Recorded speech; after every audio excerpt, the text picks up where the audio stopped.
کسی انجان نمبر سے کال موصول ہوئی اور ماہین کے پیروں کے نیچے سے زمین نکل گئی۔ اگلے روز اس کی طلاق ہونی تھی اور اسے ایک پارسل رسیو ہوا جس کے اندر سے نکلنے والے کاغذات نے اس پر قیامت ڈھا دی، کیونکہ اس کا ظالم شوہر اسے طلاق نہیں دینا چاہتا تھا بلکہ وہ تو اسے دھوکہ دے رہا تھا۔ اگلے روز جج صاحب کے سامنے مہین نے ایک ایسی شرط رکھی جسے سن کر عدالت میں موجود سارے لوگ اسے نفرت سے دیکھنے لگے، کیونکہ کسی انجان نمبر سے مسلسل کال آ رہی تھی۔ میں نماز کے بعد دعا مانگتی ہوئی زاروں قطار روتے ہوئے خدا سے شکوہ کر رہی تھی کہ یا اللہ، میرے ساتھ ہی یہ سب کیوں ہو رہا ہے؟ میں نے کسی کا کیا بگاڑا تھا؟ شادی کو صرف 1.5 سال ہوا ہے اور نوبت طلاق تک پہنچ گئی، اور وہ بھی اتنی رسوائی بھری زندگی کے بعد۔ یا اللہ، اگر اس کو میری زندگی سے دور کرنا ہی تھا تو پھر وہ شخص میری زندگی میں ہی کیوں بھیجا تھا؟ امی 3 بار کمرے میں چکر لگا چکی تھی، وہ بھی فون کی بیل سے پریشان تھیں، اس لیے میں نے اپنا چہرہ صاف کر کے جائے نماز اٹھا کے رکھی اور فون کی طرف متوجہ ہوئی۔ ڈھیر سارے میسیجز بھی تھے جن میں لکھا تھا کہ پلیز کال اٹینڈ کریں، کچھ بہت ضروری بات بتانی ہے آپ کو۔ ایک لمحے کو میرا دل چاہا کہ میں فون بند کر دوں۔ مجھے لگا شاید یہ حمزہ ہی ہے جو نمبر بدل کر مجھے کال کر رہا ہے۔ کل صبح کورٹ میں فیصلہ تھا۔ کل ہمیشہ ہمیشہ کے لیے ہم دونوں کی راہیں جدا ہونے کا دن تھا، کیونکہ پچھلی بار جج صاحب نے ہم دونوں کو ہی سوچنے کا وقت دیا تھا، لیکن حمزہ نے یہ کہہ کر سختی سے انکار کر دیا کہ میں اس عورت کے ساتھ ایک لمحہ بھی اور جینے کا تصور نہیں کر سکتا۔ پھر کچھ سوچ کر میں نے اس نمبر پر کال بیک کی تو جیسے جیسے میں دوسری طرف کسی کی بات سنتی رہی، حیرت اور غم کی وجہ سے میری آنکھیں کھلی کی کھلی رہ گئیں۔ دوسری طرف نعمان تھا، حمزہ کا فرسٹ کزن، جس نے مجھے ایک ایسی بات بتائی کہ میرے پیروں کے نیچے سے زمین نکل گئی۔ میں کال بند کر کے فوراً باہر کی طرف بھاگی اور امی سے پوچھا، امی کوئی پارسل آیا ہے آج؟ امی نے میری طرف دیکھا اور کہا، ہاں ایک پارسل آیا تو تھا، معلوم نہیں اس میں کچھ کاغذ تھے، وہ میں نے فریج کے اوپر رکھ دیا ہے، مجھے تو پڑھنا نہیں آتا، تو نے کچھ منگوایا ہے یا پھر یہ عدالت کا ہی کوئی نوٹس ہے؟ میں نے امی کو کوئی جواب دیے بنا بھاگ کر وہ لفافہ اٹھایا اور ان میں سے نکلنے والی رپورٹ دیکھ کر میرے ہاتھ کانپنے لگے۔ میں جس کو بے وفا کہہ رہی تھی اور غصے میں کئی بار اس کے منہ پر بھی یہ کہہ چکی تھی کہ خدا کرے کہ تم مر جاؤ، تم جس طرح میرے ساتھ سلوک کر رہے ہو، مجھے کیا معلوم تھا کہ اس کی زندگی ہی اس کے ساتھ وفا نہیں کر رہی۔ میں نے چپ چاپ وہ لفافہ اٹھا کر اپنی مٹھی میں دبایا اور سوچ لیا کہ کل کے روز مجھے کیا کرنا ہے۔ ساری رات یوں ہی آنکھوں میں کٹ گئی۔ صبح نماز پڑھ کر کچن میں چلی گئی تو امی مجھے کہنے لگی، بیٹا جلدی سے ناشتہ کر لو، تمہارے ابو بھی ناشتہ کر رہے ہیں، پھر ہمیں عدالت جانا ہے۔ میں نے ان کی طرف دیکھا اور سر کو جھکا لیا۔ بامشکل میں نے چائے کے چند گھونٹ ہی بھرے، کیونکہ میرا دل ہر چیز سے اچاٹ ہو چکا تھا۔ عدالت پہنچ کر ہم اپنی باری کا انتظار کر رہے تھے۔ سامنے سے حمزہ، اس کے ماں باپ اور بھائی بھی چلے آ رہے تھے۔ میں نے غور سے اس کے چہرے کی طرف دیکھا۔ اس کے گلابی رنگت میں سیاہی گھلتی جا رہی تھی اور وزن بھی کافی کم ہو چکا تھا۔ دیکھنے والوں کو معلوم تھا کہ وہ کس قدر پریشان ہے، بس میں ہی اس کی اس کیفیت سے انجان رہی تھی۔ جیسے ہی عدالت نے ہم دونوں سے پوچھا کہ آپ دونوں فریقین نے کیا فیصلہ لیا، تو حمزہ نے جلدی سے کہا کہ جج صاحب، میں اسے چھوڑنا چاہتا ہوں۔ اس عورت کی طرف سے لگائے گئے تمام الزامات جھوٹے اور بے بنیاد ہیں۔ اس عورت نے ہمارے گھر کا سکون خراب کر رکھا ہے اور اب اس کے ساتھ اس کے ماں باپ بھی ہمیں بہت پریشان کر رہے ہیں۔ بس میں نے طے کر لیا ہے کہ اس رشتے کو ہم دونوں ہی آگے لے کر نہیں چل سکتے۔ پچھلے 3 ماہ سے مسلسل عدالت میں پیشیوں کے دوران کچھ ایسا ہی ہو رہا تھا۔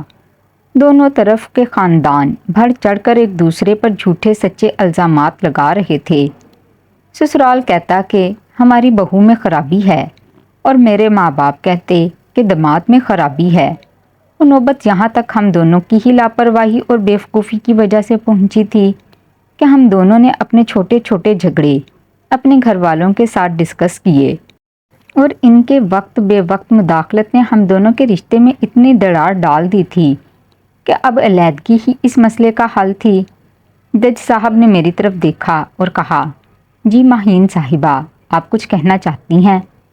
میں نے ایک نظر عدالت میں بیٹھے ہوئے اپنے خاندان اور حمزہ کے خاندان والوں کی طرف دیکھا اور پھر میری نظریں گھوم پھر کر حمزہ کے چہرے پر جا ٹکی۔ میں نے ایک گہری سانس لی اور کہا، جج صاحب، میں چاہتی ہوں کہ ہماری طلاق سے پہلے ہم دونوں کو ہی ایک رات کے لیے ایک دوسرے کے ساتھ رہنا چاہیے۔ میری بات ابھی مکمل بھی نہیں ہوئی تھی کہ میرے اور اس کے گھر والے ایک دم سے زور زور سے بولنے لگے۔ جج صاحب نے غصے سے اپنا ہتھوڑا ٹیبل پر مار کر کہا، یہ عدالت ہے، آرڈر آرڈر۔ جج کے چہرے پر بھی شدید الجھن تھی۔ پچھلے 3 ماہ سے تو میں مسلسل حمزہ پر طرح طرح کے الزامات لگائے جا رہی تھی اور اب میں نے ایک دم سے جج سے کہہ دیا تھا کہ میں اس کے ساتھ ایک رات بتانا چاہتی ہوں۔ میں نے اپنے باپ اور بھائی کی نظروں میں بھی اپنے لیے شدید غصہ محسوس کیا۔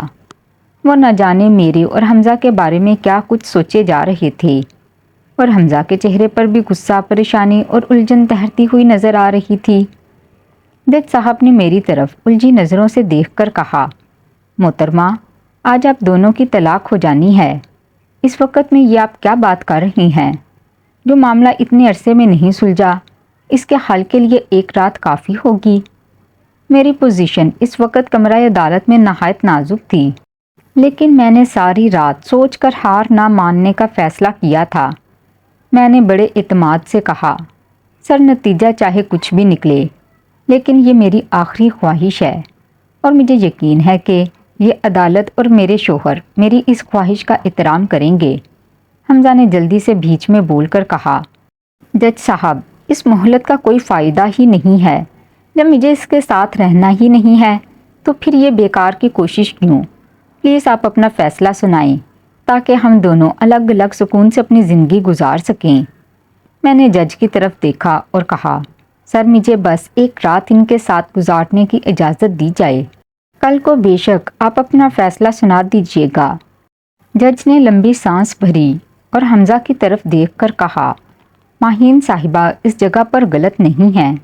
میں آپ دونوں کو ہی ہدایت کرتا ہوں کہ کل کی رات آپ ایک ساتھ گزاریں، اگلے روز آپ کی طلاق کروا دی جائے گی۔ حمزہ کچھ کہنا چاہتا تھا، لیکن اس کے وکیل نے اسے اشارہ کیا کہ خاموش ہو جاؤ۔ میرے چہرے پر اب سکون تھا۔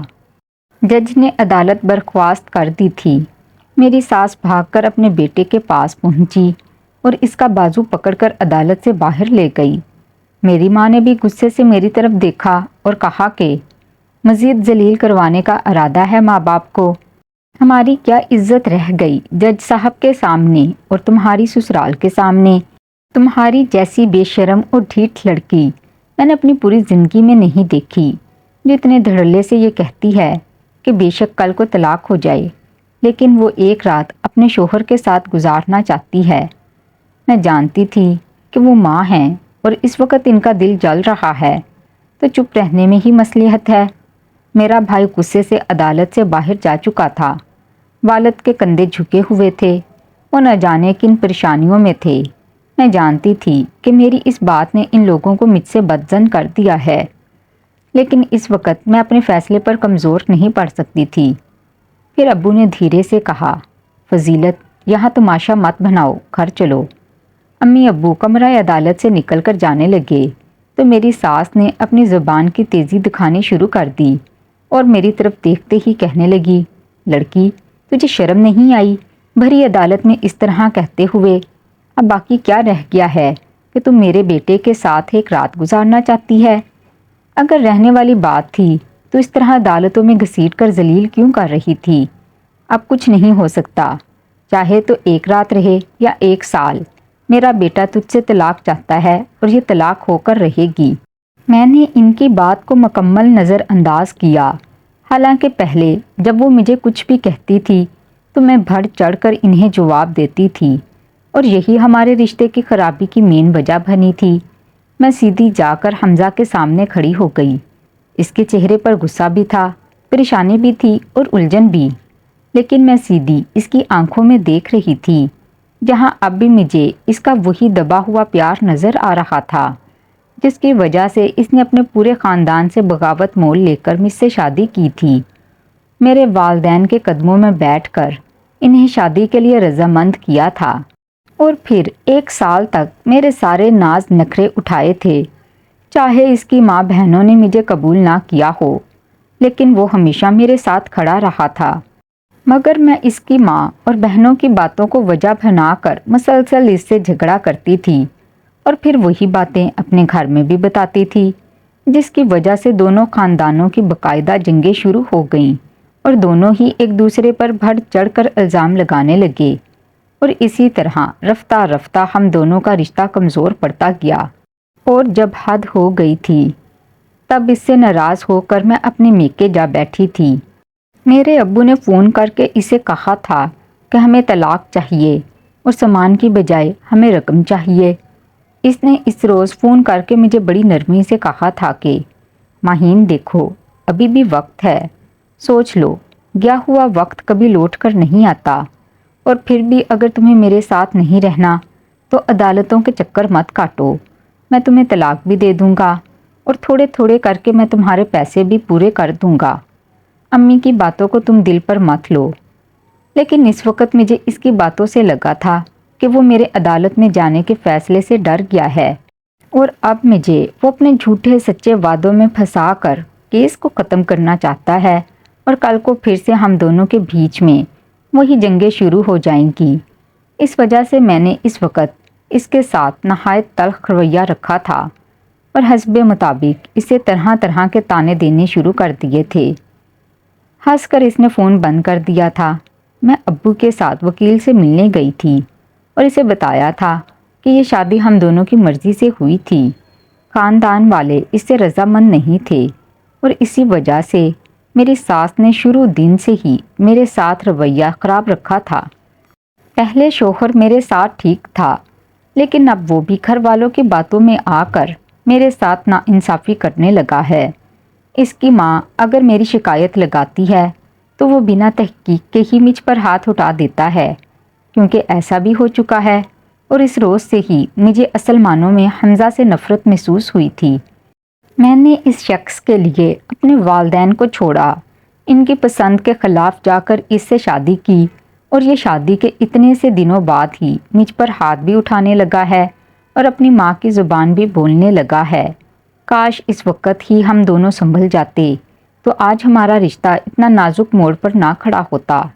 میں نے ماضی کے ورق پلٹتے ہوئے حمزہ سے کہا، آپ مجھ سے ملنے آئیں گے نا؟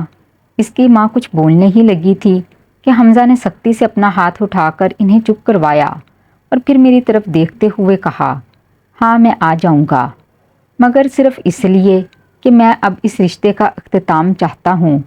بتاؤ کہاں آنا ہے، تمہارے گھر یا تمہیں اپنے گھر لے جاؤں؟ میرے دل میں ایک عجیب سی ٹھنڈک اتری تھی اور میں نے پر اعتماد لہجے میں کہا، نہ میرے گھر نہ تمہارے گھر، ہم دونوں کہیں باہر ملیں گے۔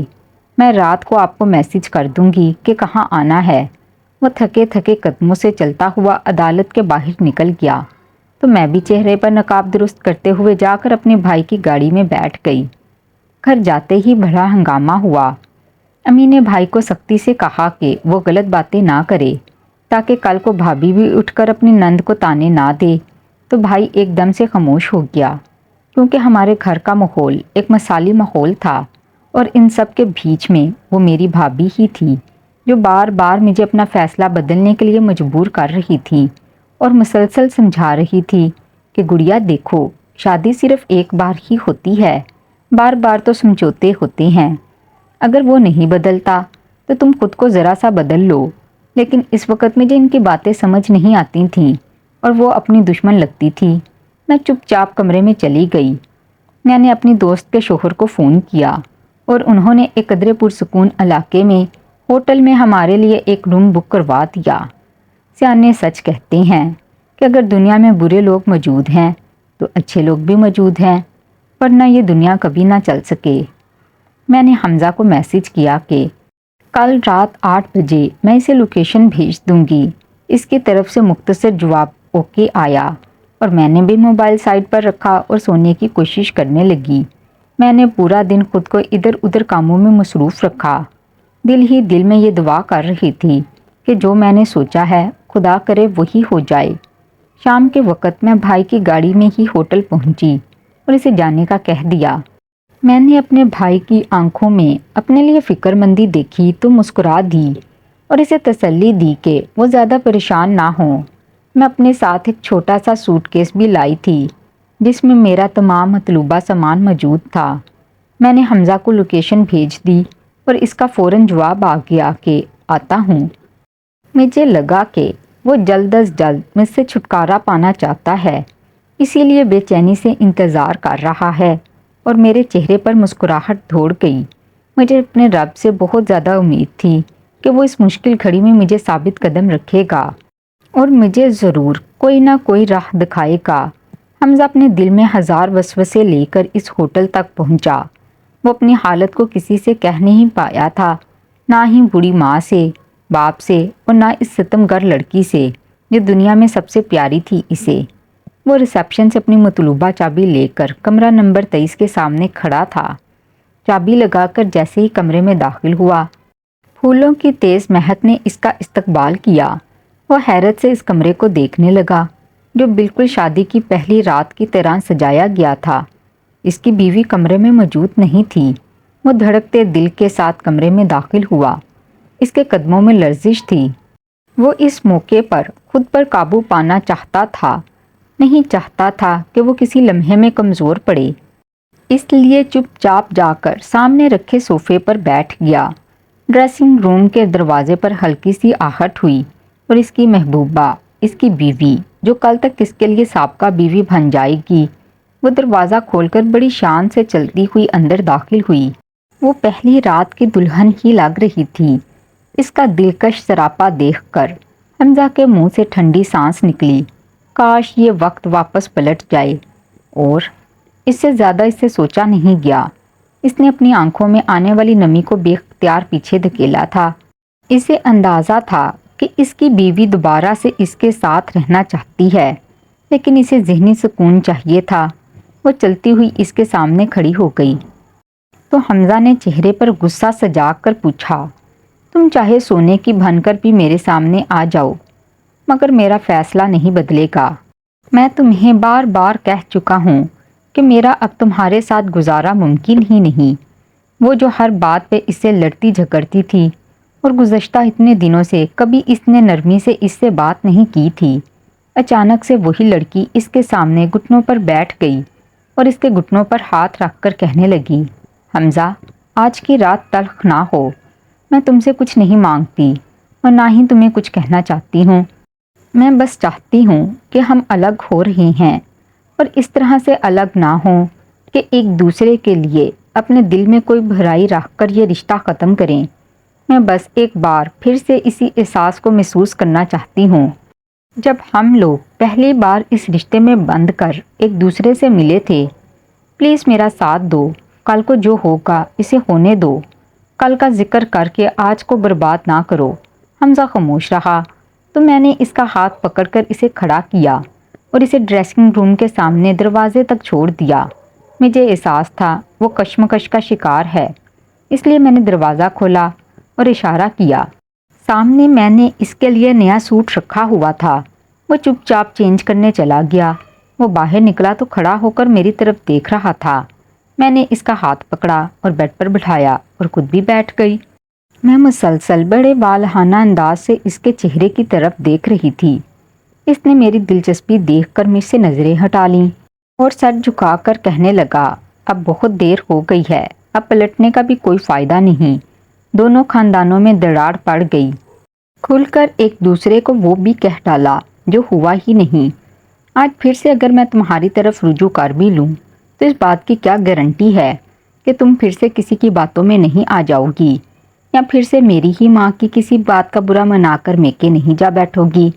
4 روز بعد پھر بھی اگر الگ ہی ہونا ہے تو پھر اب سب کچھ حل ہو چکا ہے۔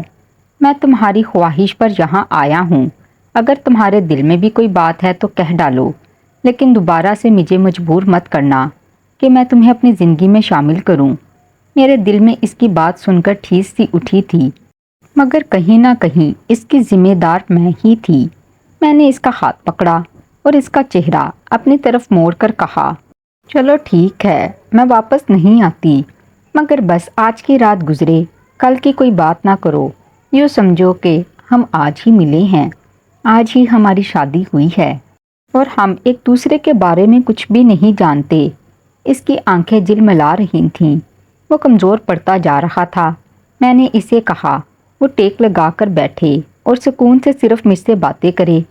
وہ خاموشی سے میری ہدایت پر عمل کر رہا تھا۔ میں جانتی تھی کہ اس نے مجھے کتنا چاہا تھا۔ میں نے اس کے کندھے پر ہاتھ رکھا اور اس کے ہاتھ کو اپنے ہاتھ میں پکڑ لیا اور دھیرے سے کہا، کیا تمہیں اپنی محبت پر ذرا بھی بھروسہ نہیں تھا؟ وہ خاموش رہا۔ میں نے پھر سے کہا، تم نے مجھے اتنا گیا گزرا سمجھا تھا کہ تمہاری بیماری کا جان کر میں تم سے بیزار ہو جاؤں گی یا تمہیں چھوڑ دوں گی۔ یہ بات سنتے ہی وہ ایک جھٹکے سے میری طرف دیکھنے لگا۔ میں اب رو رہی تھی۔ میں نے دراز سے وہ تمام کاغذات نکال کر اس کے ہاتھ میں تھما دیے جو چیخ چیخ کر بتا رہے تھے کہ وہ کینسر جیسے موذی مرض میں مبتلا ہے۔ وہ ان رپورٹس کو حیرت سے دیکھ رہا تھا۔ میں نے اپنے دونوں ہاتھ اس کے سامنے جوڑ دیے اور کہا کہ بے شک میں نہ سمجھی تھی اور میں نے ہر چھوٹا بڑا جھگڑا اپنے گھر والوں کو بتا کر غلطی کی، لیکن تم جانتے ہو کہ مجھے ایسا کرنے کے لیے مجبور تمہاری ماں نے اور گھر والوں نے ہی کیا تھا، جو اول روز سے مجھے پسند نہیں کرتے تھے اور بات بات پر کہتے تھے کہ ایک روز میں تمہیں چھوڑ کر چلی ہی جاؤں گی، اور اس روز تو حد ہی ہو گئی تھی جب تمہاری امی نے میرے بارے میں تم سے جھوٹ کہا تھا اور تم نے میری بات سنے بنا مجھے تھپڑ دے مارا تھا۔ اس روز میرے اندر کی عورت جاگ اٹھی تھی، اور تم جانتے ہو کہ عورت کی ضد کس قدر خطرناک ہوتی ہے۔ ہاں، میں نے غصے میں تمہیں بدوائیں بھی دی تھیں، مگر میرا خدا جانتا ہے کہ وہ میں نے صرف غصے میں کہا تھا۔ اگر مجھے معلوم ہو جاتا کہ تم بیمار ہو، تم اپنی بیماری کی وجہ سے، پریشانی کی وجہ سے چڑچڑے ہوتے جا رہے ہو، تو میں کبھی تم پر اور خود پر یہ ظلم نہ کرتی۔ مجھ سے تو بہت بڑی بھول ہونے جا رہی تھی کہ میں تمہیں چھوڑ رہی تھی۔ وہ تو شکر ہے کہ مجھے نعمان بھائی نے یہ رپورٹس بھیجیں اور فون کر کے سب کچھ بتا دیا۔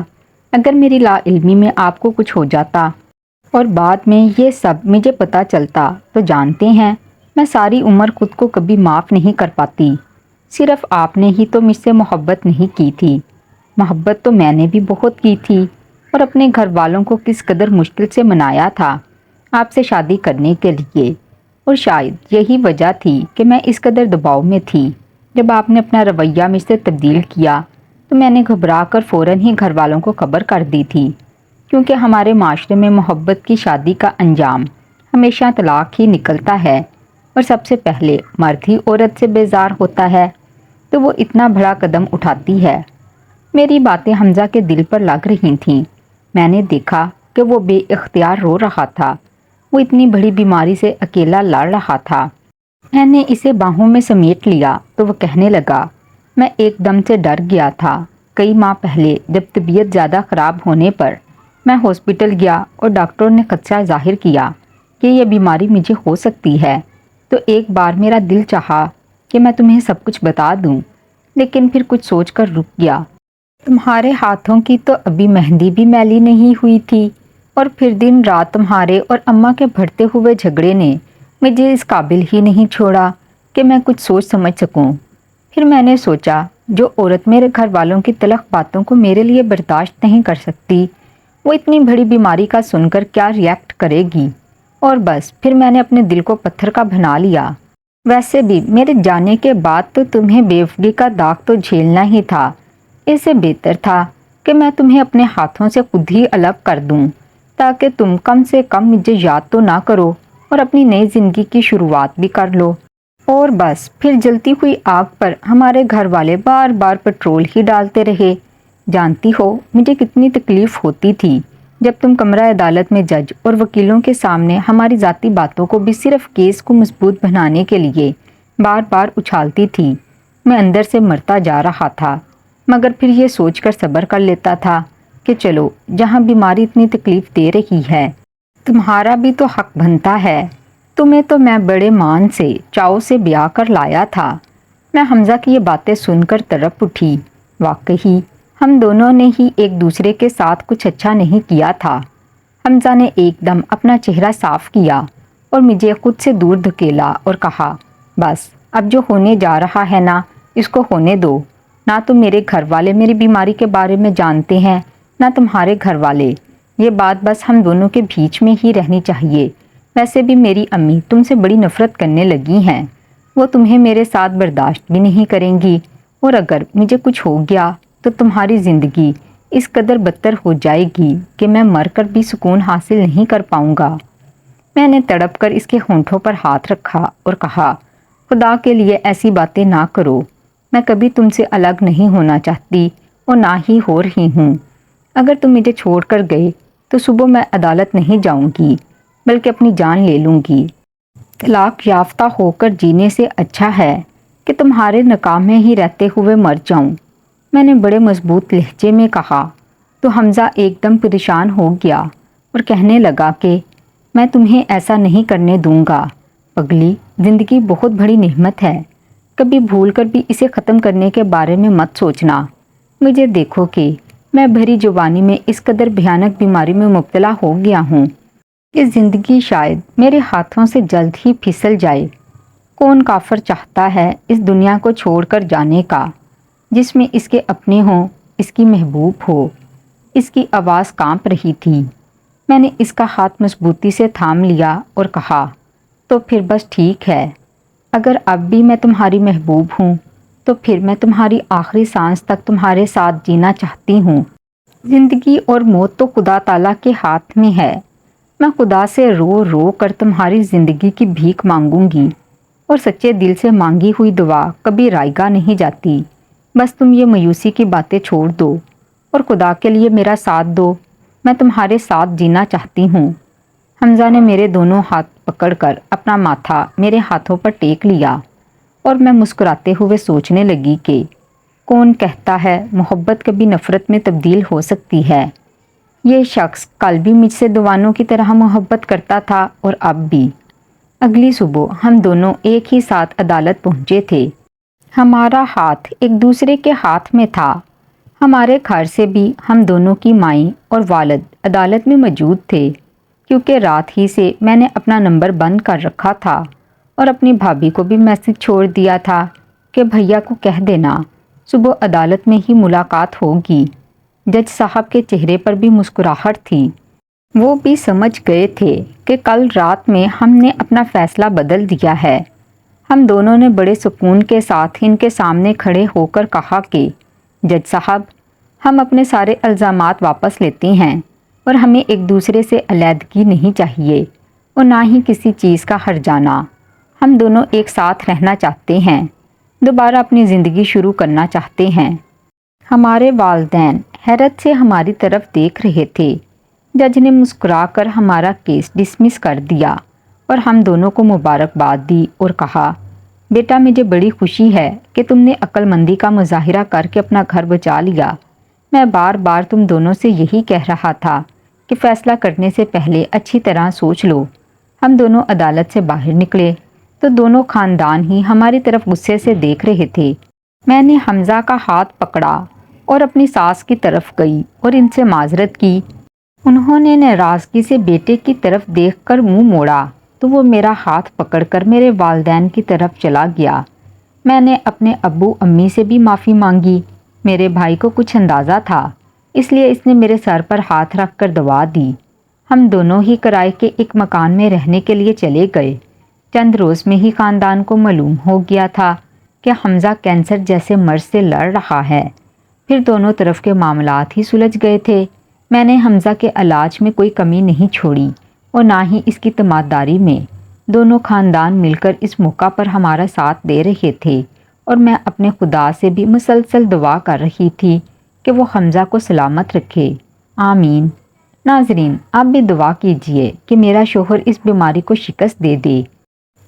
آپ کو آج کی کہانی کیسی لگی؟ کمنٹ باکس میں اپنی رائے کا اظہار کریں، اور مزید اس طرح کی سبق آموز کہانیاں سننے کے لیے ہماری ویڈیو کو لائک کریں، شیئر کریں اور ہمارے چینل کو ضرور سبسکرائب بھی کر دیں۔ شکریہ۔ اللہ حافظ۔